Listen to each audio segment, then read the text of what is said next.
Good morning. It is Monday, and if you're watching this right now, you're probably watching on the replay. So if you would type replay below, that would give me an idea of like when most people are watching, and then we'll wait for the CEOs to come in. Even though I know this is like a different week for a lot of people, because good morning, because kids aren't in school. Well, at least here, kids aren't in school this week. Hey, Eric, good morning. How you doing? How's it going? Are your kids in school this week?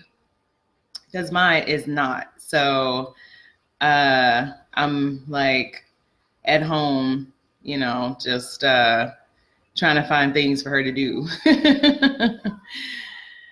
Yeah, so all right, so let me see. I'm not getting any comments. Hey, good morning. I got yours, Eric, but I don't see anything else. Can you hear me? Yeah, they are for 3 days. Yep.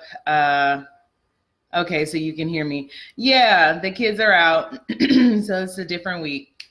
But let's get started. So I was having a little bit of a hard time with this topic because I kind of want to put my mistakes behind me.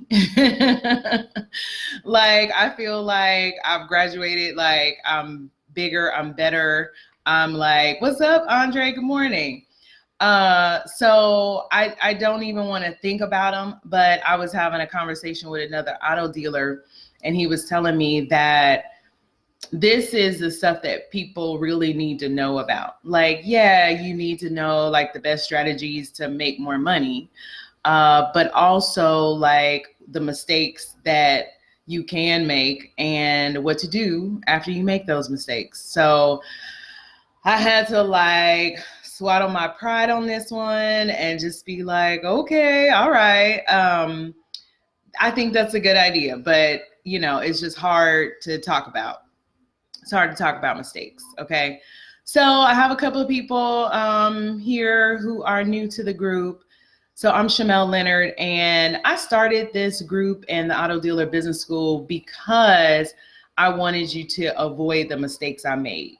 So in a way, this topic is about kind of like getting back to like really what my purpose is. It's like, I want you to avoid the mistakes, avoid the heartache, avoid the stress, avoid the worry, avoid all that mess so that you can, sell a lot of cars, make a lot of money, spend time with your family, and be happy, right? Live happily ever after. Because you got into this business with hopes and dreams, and you need to avoid the pitfalls so that you can reach the promised land. Can I get an amen? So yeah, biggest mistakes, okay? The first mistake I want to say was the biggest mistake was having a bleeding heart for disadvantaged people, okay? And let me explain to you why that is a mistake, why I consider that a mistake. Because I felt like before I became an auto dealer, I felt like, oh, well, people are only in a bad situation or a disadvantaged situation because they haven't been given an opportunity, or, they just need somebody to help them out. Or, this was the stuff I was saying to myself, like, like if I can be that auto dealer who helps them, then, they'll be better for it later. And this will be like the start of a new life, right? Like I was really like down for the struggle, trying to help people get out the struggle, right? So I had two situations come to mind that really had to change my mind about that. One, we bought a really clean, low mileage, like 1995 Nissan Maxima. And I usually don't buy that kind of car because one, is too old. But it was like super clean, super low mileage. Like you could tell somebody maintained it meticulously. Like every oil change, like right when it was due, they changed the oil. I mean, everything was like immaculate on this old Maxima, right? So I got it for a good price. And this chick came to us. She, and this is when we had our lot, and she came to us, and I forget how she found us, but she came, she brought her 2 daughters, and it was revealed that she was in a domestic violence situation. And her husband or boyfriend at the time, I can't remember which one, was really like restricting her travel, her freedom. And so she needed a car, and she needed to get something that she could afford so that she could get away from this man, right? So, man, talk about like, what? I mean, I'm not even down for domestic violence. Let me help you any way I can. Like, what you need. So just bending over backwards. So, I don't think she had enough money. And we charged like $1,500 for the car because it was an old 1995 Nissan Maxima, right? $1,500 car. And she didn't have enough money. And she finally came up with the money. But then it was like, oh, I want this done to it. Oh, I want this fixed. Oh, and these weren't even like mechanical issues, like I want to say she wanted a new radio, just some extra stuff. Like she was being real extra. And then it dawned on me then that if I was in this situation where I needed a ride to get away from an abusive man, would I care about the radio? So I'm not saying that I really don't know what was her situation. I don't know if it was actually true that she was in this kind of situation, or if she was, but she just didn't have the mentality to just, get on, like get the car, get on with it. Like, don't drag this out, right? So that kind of, and she became like a pain. Like she was calling all the time. Oh, I heard this on the car. Oh, all this stuff. I was like, oh my gosh, this is like a customer from hell, really. Like, oh my goodness, $1,500 car. Come on now. So that was one situation. Second situation was financing. I want to say it was a 2006 Chevy Equinox. And this chick came and she needed a car. She wanted to finance. So I, pre-qualified her. She just had to get some docs from her job, right? So I let her ride away with the car. She's like, yeah, I'm gonna get the docs, and we're going to close the deal, right? All right, fine. So I'm having a hard time. What's up here? I'm having a hard time getting in touch with her. Hardest time. And then she finally got the docs. So then we got financing, right? First payment due. And I want to say I was with a company that I had to take the first payment. That was the only reason why I was taking the first payment. But anyway, so first payment's due. Cannot get in touch with this chick at all. Calls ignored. Nothing. Like payment late, nothing. I could not get in touch with her, right? I had a GPS tracker on this car. So I'm tracking, I'm seeing her stop at certain places like over and over. So I said, okay, I need to go and repossess this car.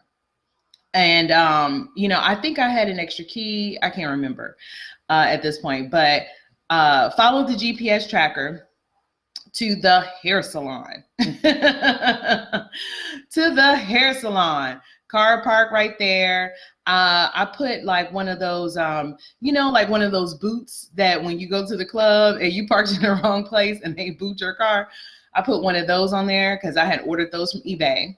Okay, because I knew I was about to do financing and I needed a way to like secure my product. And so put one of those on, went up to the hairdresser, and of course she was shocked to see us there.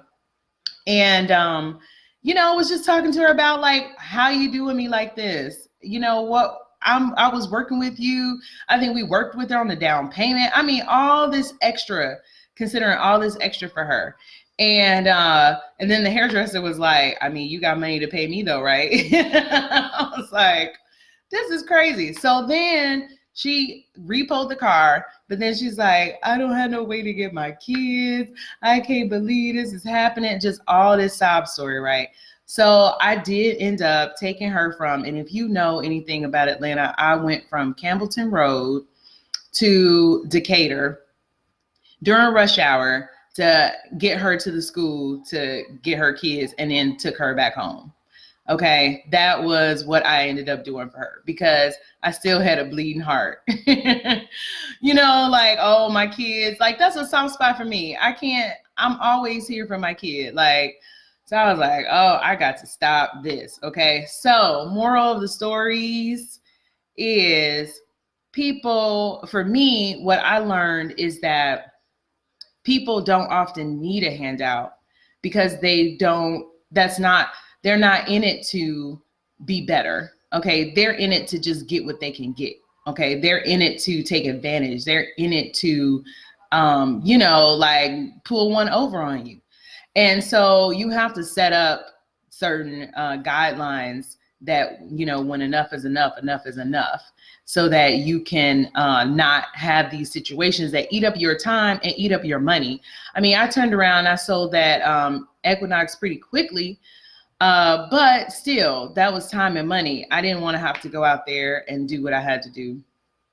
So that was mistake number one, having a bleeding heart for people in disadvantaged situations. All right, so any questions about that while I go on to mistake number two, which for me was the biggest, was trying to run a shop at the same time that I had a dealership. Okay, so I talked to a lot of clients and they want to open a shop because when they moved to their location, they had bay doors and they're like, this is perfect. Same thing with me. We moved to this lot. We had bay doors. I was like, what? We can have a service center, a shop, more money was what I was thinking, right? Like, we really doing this? It's like car sales and repairs. What?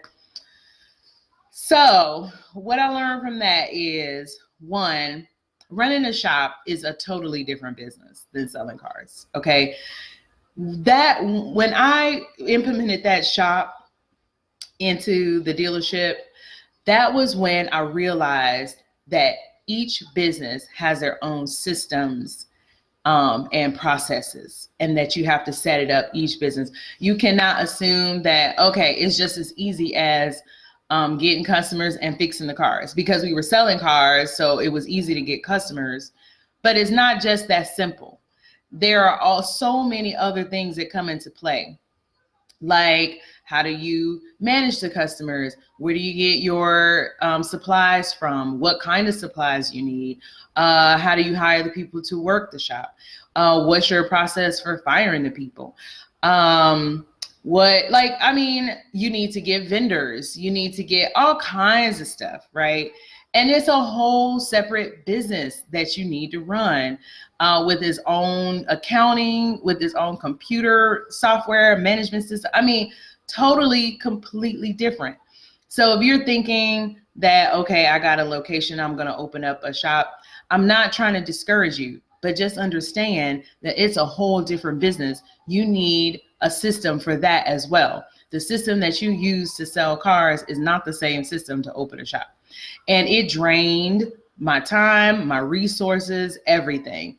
We had a mechanic, pretty good mechanic, Derek, pretty good mechanic. But he was trying to do his own thing. He wanted to build up a name for himself. He had come here from, I want to say, Florida. He had a shop in Florida. Something brought him here. I want to say it was a divorce. This was like 5-6 years ago. So I'm having some trouble remembering all the details, but and his thing was Jeeps. He really liked Jeeps. And so that was like his niche. And he was trying to do his own thing. So like keeping him on track and then having him respect authority because he felt like he was the man, it was just like, it's a whole different system, people, whole different system. So one, get a system for your dealership first, and then try to open your shop. Okay. Because then I was still implementing the system for my dealership.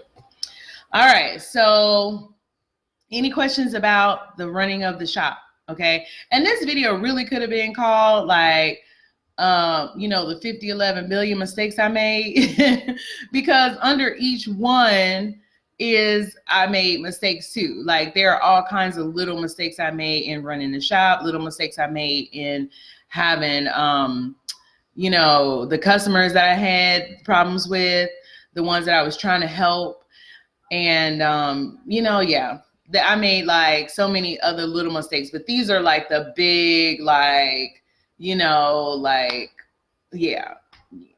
categories, if you will, or headlines or topics. Okay, so any questions about helping people or running a shop? Okay, so the last mistake I made was running out of money. I put that as like the header because I ran out of money a couple of times, and then by the grace of God, I always replenish somehow. I knew how to pivot, and I'll share with you things that I did to pivot to get more money. But I would run out of money because I was buying the wrong cars for the wrong marketing message or the wrong customers. Okay, so what I learned is that it's not just about buying and selling cars, it's about buying cars for a particular market. So, and I talk to a lot of dealers and they don't want nothing to do with these cash cars because one, they feel like they make them look bad. Like I'm a dealer, I'm supposed to be big, bad business person and I'm selling these cheap cars, right? That's number one. So then they go out and they want to buy these cars at the auction that they retail for like $8,000, $9,000, and then it's sitting, and then they're wondering why it's sitting, and they're not making any money. Now they're stressing. Now it's like, oh my gosh, did I get into the wrong business? Am I just not good for this? Like all these doubts start coming in. And no, you bought the wrong car for the wrong market. Like you expect somebody to roll up with $8,000-$9,000 to buy your Chevy Equinox, just as an example. Like you need to do different marketing to get that car sold. Cash car marketing is specifically for the cash car market. Finance marketing is for the finance market. Like that's how I ran out of money, was buying cars for the wrong market. And wanting to just buy cars that, looked nicer, that made me feel like I was a better auto dealer because I had nicer cars. But I didn't have a method behind it. So I'm not saying don't do that. I'm not saying don't buy nicer cars. I'm not saying that at all. You have to just have a method, a process behind that.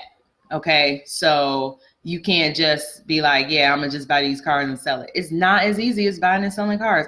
And people say it all the time when I talk to them and they're trying to save their dealership. They're like, I thought it was as easy as buying and selling cars, and that is not what it is. That is not what it is.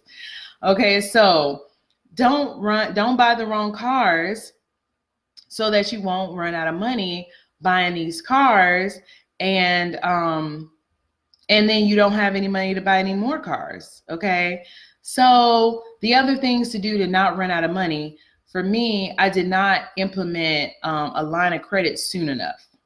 So I would have to say, and this is not to say use it right away, but you need to have you need to have some kind of stash, okay, that you can get access to if you need. So if you don't have a line of credit already, you need to get that. And if you need to build your credit up, then you need to do that. Okay. And I'll put the link up there for the credit restoration program, not led by me, because that's not what I do, but I found somebody who I think is great and who will get you the results you need. So that was for you to do this, get your credit up so you can get a line of credit so you can have a stash, because you need a stash. Okay. Especially if you're not getting coaching. If you're not getting coaching, you definitely need a stash, because you need some money to absorb your mistakes. Okay. And that's the only thing that will absorb mistakes. That was the only thing that can keep you going, is having more money. So if you're doing this on your own without coaching, without a mentor, you need more money, probably double what you have to absorb the mistakes because it's a 2-year learning curve. Okay. Now, if you hear that and you're like, shoot, I need me a coach, then book a strategy session. Those strategy sessions are for you so that I can see what kind of strategy you need to pivot your business so that you can make the money you need to make, or you can do what you need to do. Not just make the money, but also leave your business so that it can still make money and you aren't there. Okay. So that's that. Now, if you need any questions about buying, running out of money, line of credit, and buying the right cars, any questions about that? Because y'all are quiet. I feel like this is straight story time. Hopefully it's good stories. Hopefully it's entertaining as well as like eye-opening, like, okay, okay, I need not do that. So let me know what your questions are. So yeah, buying the right car is the right market. Okay, that is what led to running out of money. That was one thing that led to running out of money. I just thought about something else. But yeah, if you need to know how to buy the right cars, then I have a sales training for that. I basically put together everything I did that turned my business around, and also everything I felt like I needed to know in the very beginning. Like if I had known this in the very beginning, I would not have run out of money. Okay, Eric says it is all good. Okay, cool. So the other thing that I did that caused me to run out of money, okay, was I want to say it like this, was to buy cars that needed too many repairs and to only have one mechanic. So to buy cars that needed too many repairs and then to only have one mechanic on top of that. Okay. So I don't think it's a bad idea to just have one mechanic. Okay. Even though in general, I'm always like, you need a backup just in case, what happens if your mechanic gets sick. You still need to get these cars out and get them sold. So, but that's something else. What I mean is if you're buying cars that need a lot of repairs and your mechanic is tied up because they're doing a lot of hours of labor. So how many cars are they going to be able to put out to get ready for sale if you're buying cars that need a lot of repairs? Okay. So this is the other thing that I get a lot when I talk to people, that they want to buy the cars that need a lot of repairs because they're the cheapest and they feel like they can put the money in and flip it, and they have less competition with those cars, okay? And I'm not saying don't do that, but what I'm saying is if you do that, know these things, which these things are cars that need more repairs take longer to get to market, all right? And if you have a lot of those cars, then it's gonna take all your cars longer to get to market, like maybe even 30 days to get to market. And that's a long time when you got money tied up. So that's how I ran out of money. Do you guys see, like, buying these cars that need too many repairs, then only having one mechanic? I mean, it would be like forever before a car was ready for sale. And I'm like, this is just not it. This is not what I imagined when I became an auto dealer. I imagined sales like just unlimited. But you can't have sales if you don't have inventory that's ready to go. All right. So buy cars that don't need a lot of repairs. And then the other thing I found out is even when I bought those cars that needed a lot of repairs, I still ended up making about the same money on them, same profit. So I was like, this took me 30 days and I still made the same money. So what am I doing? Eric says, if your market is cash cars and you have 10, would you buy one in the finance area like 8K or just invest those 8K in more cash cars? I would buy one in the finance area for sure. And I'm only saying that because I already know you have your financing set up. But yeah, buy one in the finance area because that's that is my bread and butter, really. The cash cars are really just to keep cash coming in for my business because they sell so quickly, they turn over so fast, like they, keep money coming in. But the finance cars, that's my jam. That's my bread and butter right there. I like those a lot. Once I figured out how to do them. Once I figured out how to, get them so quickly and and make as much profit as I can. So yeah, definitely buy you some finance cards if you have cash cards. But I would say cash cards and finance cards together, because what happens is, say you have somebody come who wants your finance card and they don't qualify. Well, don't lose that customer. Sell them the cash card. They have a down payment for the finance card, which is probably the same price as the cash card. Even if it's a little off, now you in-house finance it for them, buy here, pay here, so that you still get a sale. Okay, if people are already coming to you, they are drawn to you and your business. Don't lose that customer. Have your cash cards and your finance cards. Yeah, Eric. So that was the other thing I learned. Like, oh man, that like hurt my feelings to lose a customer because they would come for one car and they wouldn't qualify. Well, I mean, I'm a businesswoman, so I need to have multiple options. Okay, I need to have, okay, you don't qualify, no worries. Let's, get you into this car. And then you still make a sale and you still have a customer, okay? Because all your marketing efforts need to pay off. And that's how you can have them pay off. So those, I would say, are my 3 biggest mistakes. I'm gonna break them down, and I got like 50, 11 million other, under those categories. But that's what I was thinking about today, was the 3 biggest mistakes. So any questions? Any questions about buying the wrong cars, starting a shop without knowing that I'm running a shop and I need to run a shop too? And then having a bleeding heart for customers. And let me just go back to that. Like, you can help people, but you just have to have guidelines. You have to have boundaries to how you're helping. Because people, there are a couple of things. People are shady, they can be shady. They can be trying to take advantage. But then also people have a mindset that might not even allow them to get out of their situation. So you can give them all the help they need, but if their mindset is in a certain place, they'll never get out of it. Like, this car you sell them, it'll still lead them down the same path because that's where they feel like they need to go, or for whatever reason. For whatever reason, that's the experience they want in their life. And you cannot be responsible for that. Only thing you can be responsible for is the experience you want in your life. What is that experience like? That's what you need to go after. And if a customer does not match that experience, you got to set some boundaries so that you can maintain the experience that you want in your life.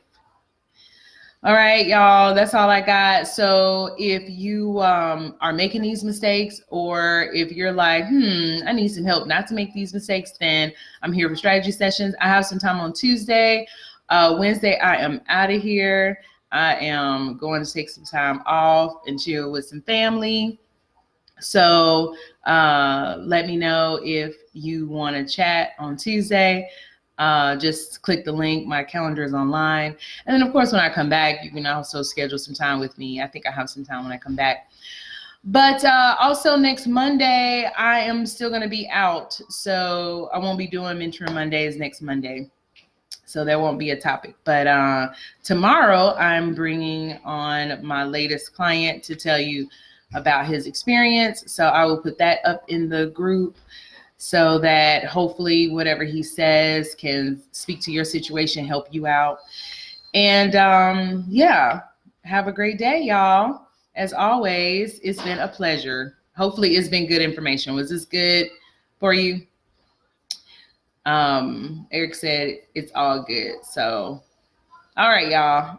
It's dragging on. I try to keep these to 30 minutes, but it's going a little over. But if you have any questions, then comment put your comments below, and let me know if you made big mistakes too. That's the other thing. I want to see what other mistakes that people have made. So what do you feel like has been your biggest mistake so far? So let me know in the comments also. All right, y'all. Talk to you later. Bye.